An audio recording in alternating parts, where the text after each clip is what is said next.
నమస్తే, welcome to NCN news. నేను సంధ్య. బులెటిన్లో ముందుగా హెడ్లైన్స్ చూద్దాం. వెడ్లపాలెం బాధితులకు అండగా కూటమి ప్రభుత్వం. రాష్ట్ర మంత్రివర్యులు కందుల దుర్గేష్. ముఖ్యమంత్రి చంద్రబాబు నాయుడు, ఉప ముఖ్యమంత్రి పవన్ కళ్యాణ్ ఆదేశాల మేరకు మంత్రి కందుల దుర్గేష్ కాకినాడ జిల్లా సామర్లకోట మండలంలో పర్యటించారు. ఈ సందర్భంగా వేట్లపాలెం గ్రామంలోని బాణసంచ తయారీ కేంద్రంలో జరిగిన దుర్ఘటనలో ప్రాణాలు కోల్పోయిన బాధిత కుటుంబాలను పరామర్శించి ఓదార్చారు. వారిని చూసి మంత్రి దుర్గేష్ చలించిపోయారు. ప్రభుత్వం తరపున బాధిత కుటుంబాలకు 20 లక్షల చొప్పున ప్రకటించిన ఎగ్జిక్యూటివ్ చెక్కుల్ని Kakinada MP Tangella Uday Srinivas, Kakinada Janasena party incharge మరియు డీసీసీబీ చైర్మన్ తుమ్మల రామస్వామి బాబులతో కలిసి అందించారు. గాలిలో కలిసిన ప్రాణాలు, గుండెకోత మిగిల్చిన విషాదంతో ఆ కుటుంబాల కళ్లల్లో గూడు కట్టుకున్న శోకాన్ని చూసి మంత్రి కందుల దుర్గేష్ కన్నీటి పర్యంతమయ్యారు. ఈ సందర్భంగా మంత్రి దుర్గేష్ వారి గ్రామంలో సభ్యుల ఇంటికి వెళ్లి పరామర్శించి ప్రభుత్వం తరపున అండగా ఉంటామన్న భరోసా కల్పించారు. వారిని ఆప్యాయంగా దగ్గరికి తీసి ఓదార్చారు. పోయిన మనుషుల్ని వెనక్కి తీసుకురాలేం, కానీ ఆ కుటుంబాలు రోడ్డున పడకూడదన్నదే ప్రభుత్వ ఉద్దేశమని చెబుతూ వారి తరపున కుటుంబాన్ని ఆర్థికంగా ఆదుకుంటామని, మీ ఇంట్లో ఒక బిడ్డగా, మీ అన్నదమ్ముడిగా తానున్నాను, తమ ప్రభుత్వం మీకు అండగా ఉంటుందని బరువెక్కిన గుండెతో మంత్రి కందుల దుర్గేష్ చెక్కులు పంపిణీ చేయడం పలువురిని కంటతడి పెట్టించింది. ప్రమాదానికి గల కారణాలను విచారించి భవిష్యత్తులో ఇలాంటి సంఘటన పునరావృతం కాకుండా కఠిన చర్యలు తీసుకుంటామని హామీ ఇచ్చారు. ఈ పర్యటనలో స్థానిక నాయకులు, ప్రభుత్వ అధికారులు, కూటమి కార్యకర్తలు పాల్గొని బాధితులకు తమ ప్రగాఢ సానుభూతి తెలిపారు.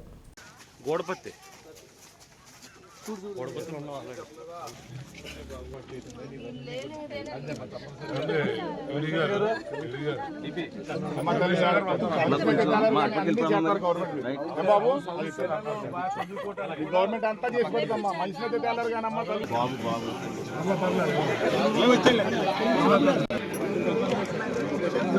మంత్రి గారు, మన ఎంపీ గారు, కొమ్మల బాబు గారు, టీడీపీ నాయకులు కూడా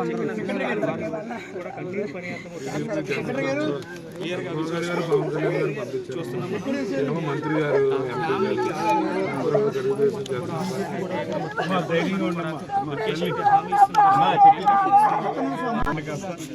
ప్రభుత్వం అన్ని విధాలా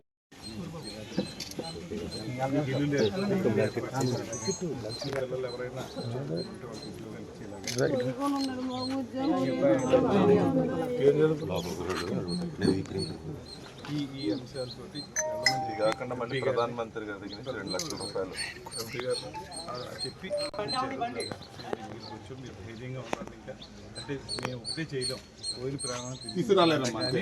ప్రభుత్వానికి సంబంధించిన సపోర్ట్గా ఉంటాం. ఇప్పుడే కాదు, తర్వాత కూడా ఎప్పుడైనా సరే ఏదైనా సరే ప్రభుత్వం మీకు అండగా ఉంటుంది. పిల్లలు చెక్కు 20 లక్షలు